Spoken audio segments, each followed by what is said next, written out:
Saya Rahmawan Budiarto, sejak tahun 99 menjadi dosen Departemen Teknik Nuklir dan Teknik Fisika Fakultas Teknik Universitas Gadjah Mada.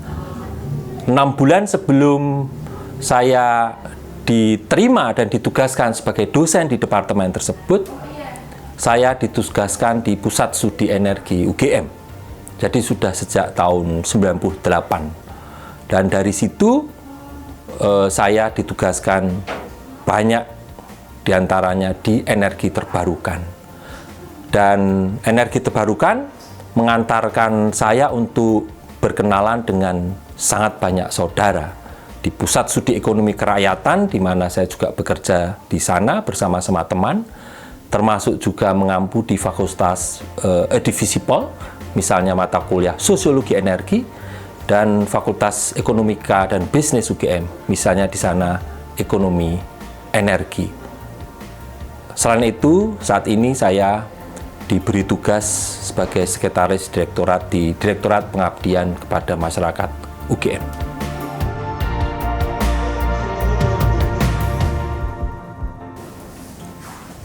Desa itu menjadi salah satu inti kekuatan Indonesia.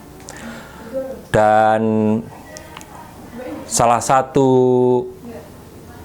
alat, sarana, wahana agar salah satu kekuatan pertumbuhan pembangunan Indonesia, yaitu desa, itu bisa optimal berfungsi secara strategis, maka dibutuhkan energi.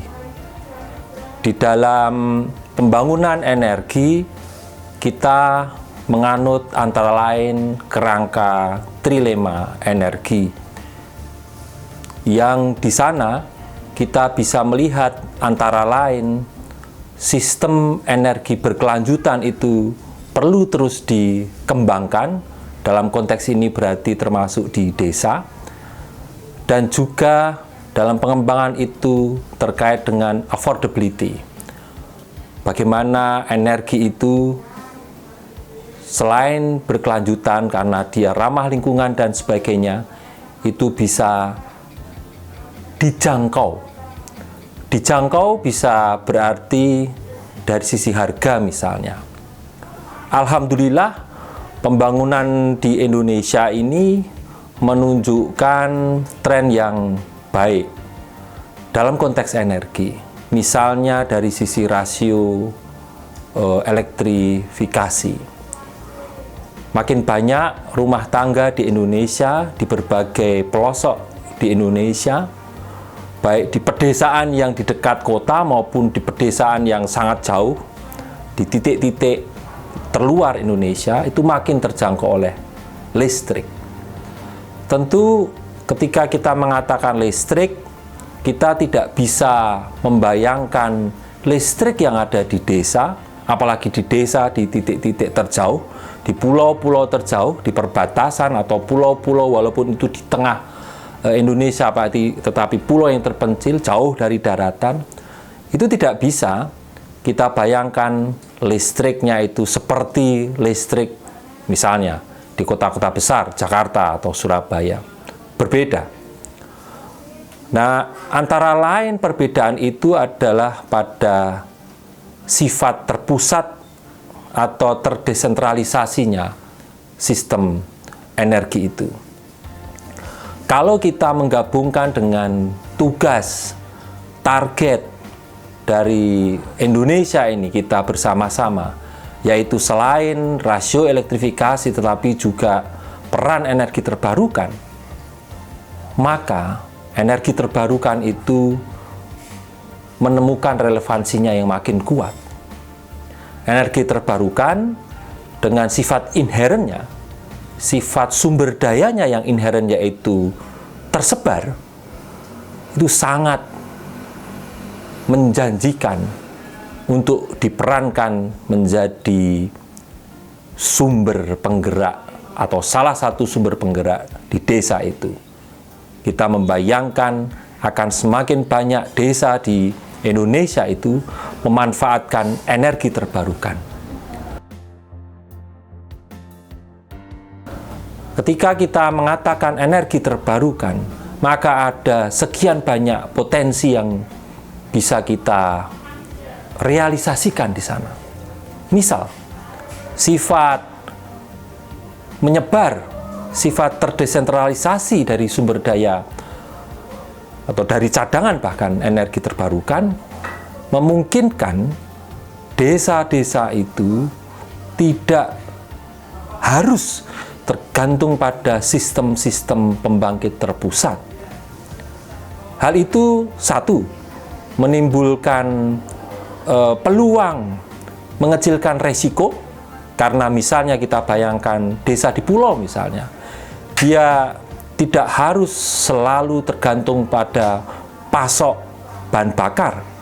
Kita bisa membayangkan bahan bakar itu misalnya gas, atau bahan bakar dalam bentuk minyak, atau batu bara misalnya, seandainya kita akan memakai ukuran yang kecil. Tetapi pulau-pulau terpencil itu bisa berkembang sangat pesat dengan memanfaatkan energi di sana. Energi di sana tidak terbatas hanya pada energi matahari yang relatif memang tersedia merata di Indonesia, tetapi di berbagai tempat. Tentu ini harus disurvei, dianalisis secara mendalam.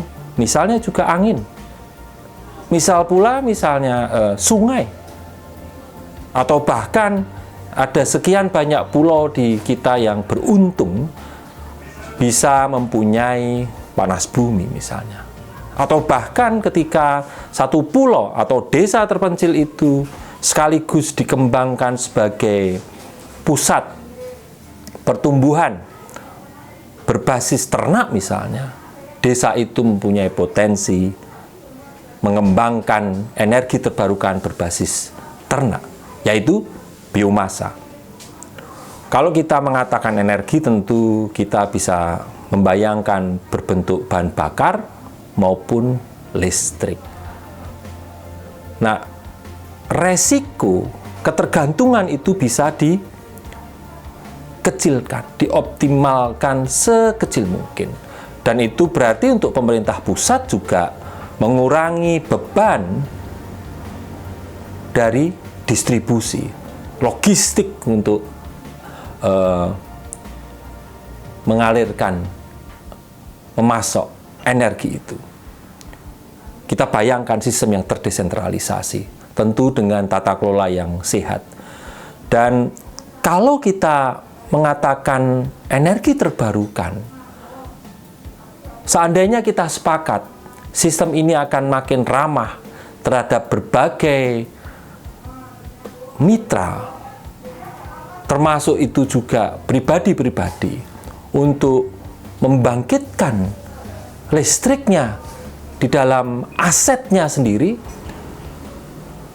dengan batas-batas investasi yang memadai, dengan dukungan operation maintenance system untuk memasok kebutuhan operation maintenance system yang memadai, maka kita bisa bayangkan makin banyak orang di desa yang bisa berpartisipasi untuk memproduksi listriknya sendiri.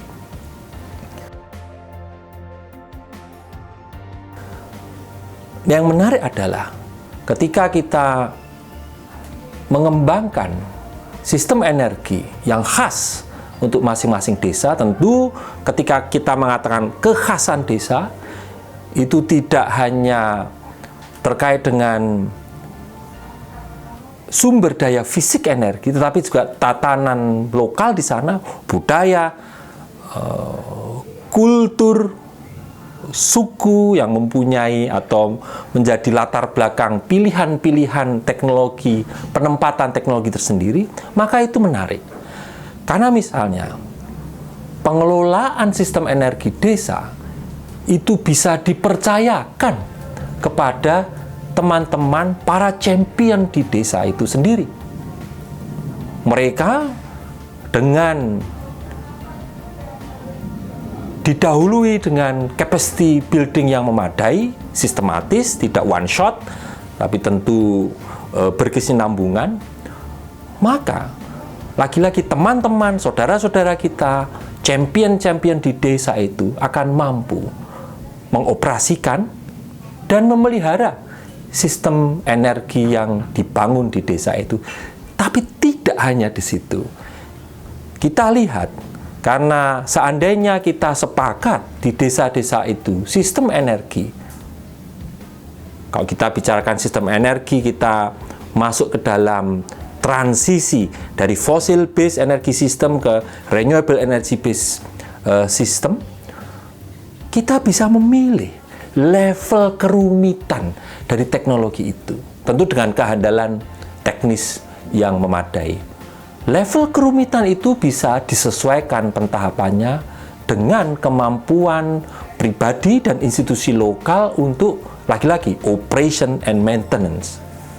Tidak hanya itu, bayangkan jika di dekat desa yang kita bahas atau di kota kecamatan terdekat atau kecamatan perbatasan misalnya, atau di batas maksudnya, jika memang desa itu sangat terpencil, mempunyai SMK misalnya, sekolah menengah kejuruan.